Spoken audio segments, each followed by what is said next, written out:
My name is Ethan, and for most of my teenage years, I lived a double life.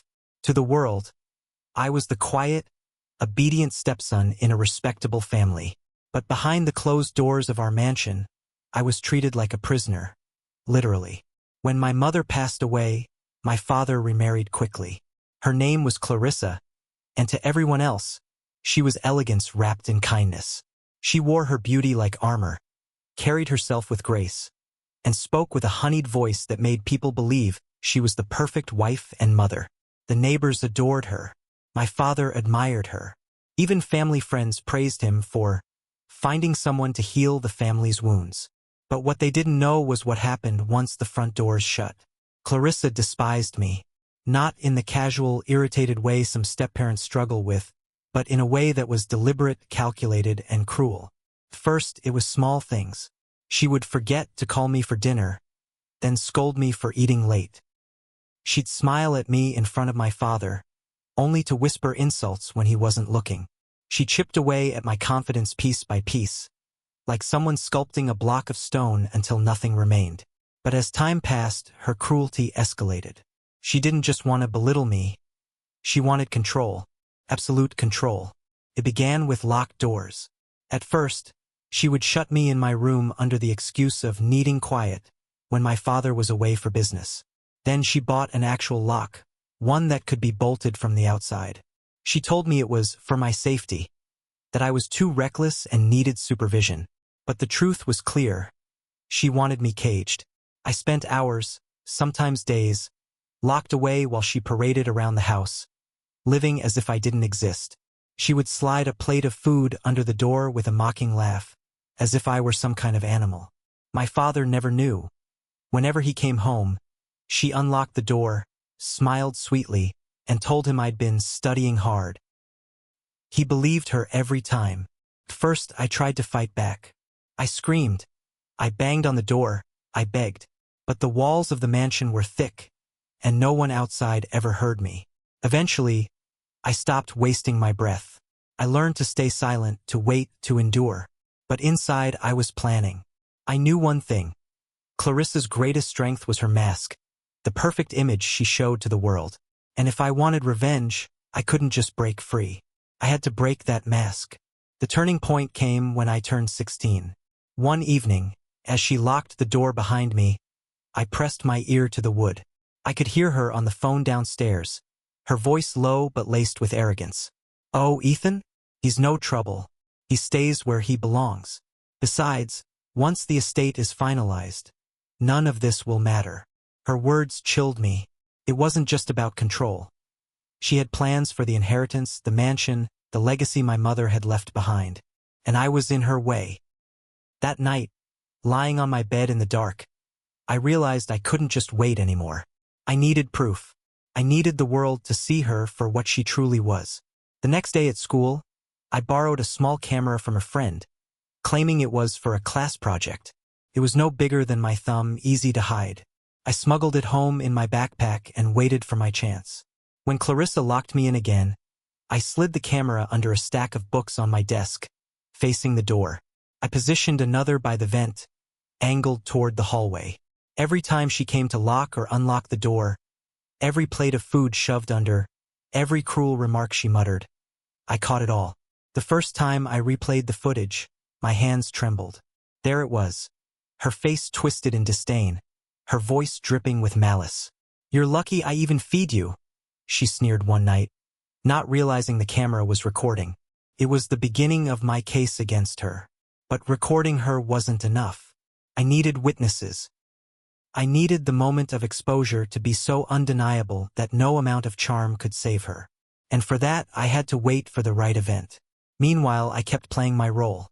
In front of my father, I was polite, respectful, even affectionate toward Clarissa. She basked in the illusion, never suspecting that behind my quiet compliance, I was sharpening my knives. Still, the cruelty never stopped. Some days, she left me locked in without food, just to watch me weaken. Other days, she'd slide a tray under the door with sweets she knew I liked, only to snatch it away at the last second. "Good boys earn rewards," she would taunt. There were nights I lay awake staring at the ceiling, wondering if I would ever be free. But then I would remember my mother's face, her kindness, her warmth, and I knew I couldn't give up. I had to survive. I had to fight. The opportunity finally presented itself when my father announced we would be hosting a family gathering. A celebration of his promotion at work. Relatives, colleagues, neighbors, everyone who admired Clarissa's perfect act would be there. It would be the perfect stage. In the weeks leading up to it, I refined my plan. I copied the recordings onto a hidden USB drive, careful to back them up in multiple places. I rehearsed what I would say, how I would act. And most importantly, I waited for Clarissa to let her guard down. She was excited for the event, spending hours decorating the mansion, choosing outfits, rehearsing her smiles. She didn't notice me quietly observing, didn't suspect that the boy she thought was broken was building her downfall piece by piece. The night before the gathering, she locked me in again, laughing as she turned the key. "Don't worry, Ethan," she said sweetly. "Tomorrow, you'll get to come out and play the part of my perfect stepson." She didn't know that tomorrow it wouldn't be me playing a part. It would be her mask finally shattering. The morning of the gathering arrived, but Clarissa didn't unlock my door right away. I sat on my bed, waiting, the tiny camera still hidden under my books, recording everything. The silence dragged on until finally, I heard the clink of the key in the lock. She stepped inside, her dress perfect, makeup flawless, every detail of her appearance crafted for admiration. She carried a neatly pressed shirt and trousers for me. "You'll wear this?" she said, her voice sharp despite the smile plastered on her face. I nodded, keeping my expression neutral.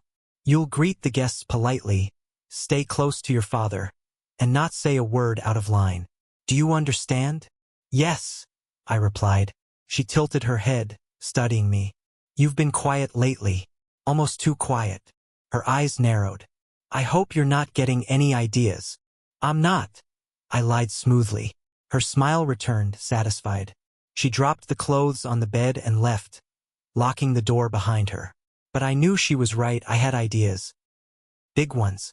When she finally unlocked the door again that evening, the house was already buzzing with activity. Relatives and neighbors were arriving, voices echoing through the grand hall. She ushered me out, her hand firm on my shoulder, the smile on her face wide and radiant for all to see. To the guests, she looked like a proud, doting stepmother guiding her shy son. To me, she felt like iron shackles. "Ethan," my father said warmly, pulling me into a hug. His eyes lit up with pride, and for a moment, I almost forgot the darkness that surrounded us. But then Clarissa's hand settled lightly on his arm, and the spell broke. She laughed softly, telling him how I'd helped her prepare for the event. My father beamed at her, completely convinced. I stayed quiet, scanning the room, memorizing faces. There were dozens of people, relatives, colleagues, even some important figures from my father's work. Perfect. The more witnesses, the better. Throughout the evening, Clarissa played her role to perfection. She flitted from guest to guest, complimenting dresses, praising children, laughing at every joke. She kept me close, always within her peripheral vision, as if afraid I might wander off. But what she didn't know was that I had already prepared. That morning, while she was distracted with last-minute arrangements, I'd hidden a small USB drive in the study, connected to the projector she planned to use for a slideshow honoring my father's promotion. At the right moment, her cruelty would play for everyone to see. The first sign that she suspected something came halfway through the evening. She pulled me aside into a quiet corner, her smile frozen but her eyes sharp. "Remember, Ethan?" she whispered, her nails digging lightly into my arm. "I control what happens in this house. If you embarrass me tonight, you'll regret it." I looked at her calmly, forcing my voice steady. "I know." She searched my face, trying to find fear, but I gave her nothing. After a long pause, she released me and returned to the crowd, laughing again, her mask back in place. I exhaled slowly. My heart was pounding, but I felt stronger than I ever had before, because for once I wasn't afraid. As the evening progressed, Clarissa called everyone into the main hall for the slideshow. She stood proudly at the front, one hand resting on my father's shoulder, the other gesturing gracefully to the projector. "Tonight, we celebrate not just his achievements," she said sweetly, "but the strength of our family." The guests applauded. She pressed a button, and the slideshow began. Photos of my father at work with family smiling at dinners. Everyone clapped, laughed, and admired. Clarissa glowed under their praise. And then the screen flickered. Her voice filled the hall. "Cold, cruel. You're lucky I even feed you. Good boys earn rewards." Gasps rippled through the room.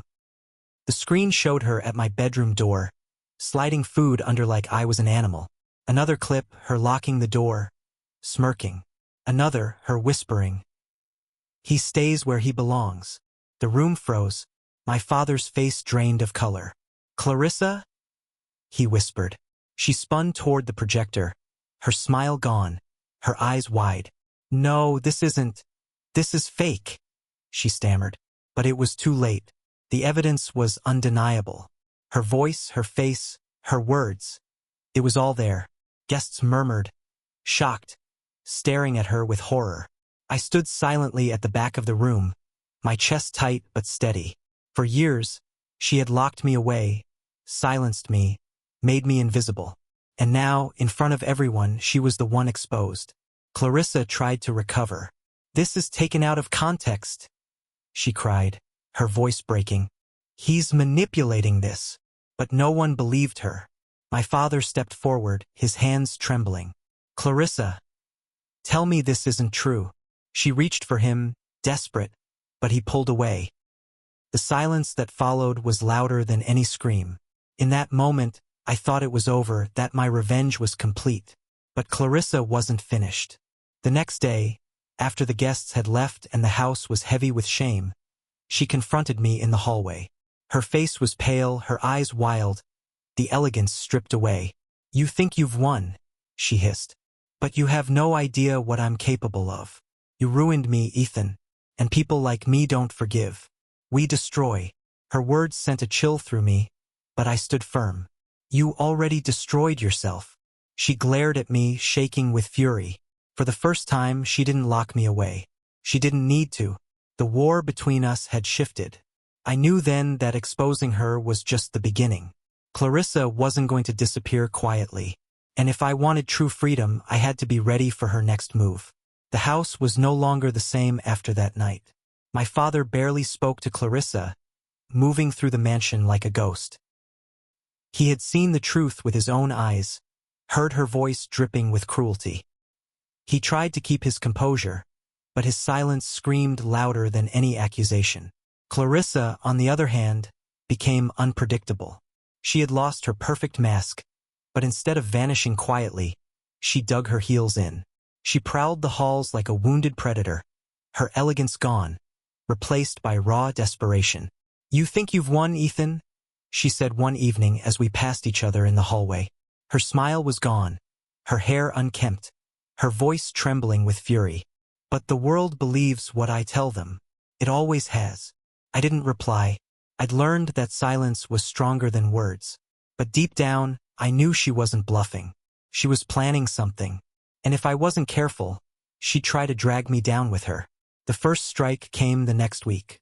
Rumors began circulating at school. A classmate approached me hesitantly, whispering, "Is it true that you hurt yourself? That your stepmom had to lock you up to keep you safe?" The words burned in my ears. I understood instantly. Clarissa was spinning the story, twisting the recordings to make me look unstable. She told people she had only locked me in my room to protect me, painting herself as a selfless, misunderstood woman. It was brilliant in a sick way. She couldn't erase the recordings, but she could manipulate the narrative around them. For a moment, fear clawed at my chest. What if people believed her? What if my father began to doubt again? But then I remembered something. Clarissa's arrogance was always her weakness. She underestimated how much I had prepared. I still had footage she didn't know about, recordings she hadn't seen. I had only revealed a fraction of what I'd collected. So I waited. A family court hearing was scheduled soon after. My father had filed for separation, and Clarissa was determined to fight back. In the courtroom, she sat beside her lawyer, her appearance polished again, her voice smooth and full of false grief. "Your Honor," she began. "I only ever wanted to protect Ethan. He was struggling emotionally after losing his mother. I did everything I could, but he twisted it into something ugly. These recordings were taken out of context. I was trying to save him from himself." Her words were poison, dripping with fake compassion. I saw some of the people in the room shift uncomfortably, as if part of them believed her. When it was my turn to speak, my hands trembled, but I forced myself to look at the judge. "She says she was protecting me," I said, my voice steady. "But protection doesn't look like this." I handed over the USB I'd saved, the one with the footage she didn't know I had. The clips played on the screen, her laughing as she locked the door, mocking me through the wood, leaving me without food for an entire day. And then the final piece. The phone call I'd recorded, where she said, "Once the estate is finalized, it won't matter what he wants." The courtroom was silent, her face drained of color. "Does that sound like protection?" I asked quietly. Clarissa's composure shattered. She stood, shouting, "He's lying. He set me up." But the evidence was undeniable. The judge's expression hardened. My father lowered his head, his shoulders shaking with silent rage. That day, Clarissa lost everything. The court ordered her out of the house. Her reputation, once so flawless, was ruined. Family, friends, neighbors, they all saw her for what she truly was. But even as she left, escorted out, she looked at me with eyes full of fire. "This isn't over," she hissed. "One day, Ethan, you'll pay for this." I thought it was just another empty threat. But I was wrong.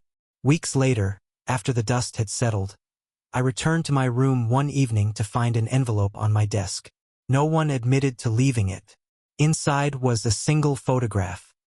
Me, sitting at my desk, taken through the crack of my door. The message was clear. Even though she was gone, Clarissa still had ways to reach me. For a moment, fear gripped me again. But then I realized something important. She might try to haunt me, to scare me, to remind me of the cage she once put me in. But the difference now was that I wasn't a prisoner anymore. I still had my proof. I still had my voice. And no matter what she tried, I knew I could outlast her. Because she had taught me something without meaning to, that silence can be a weapon, that patience can be a strategy, and that even the strongest masks eventually break. And if Clarissa ever came back, I would be ready.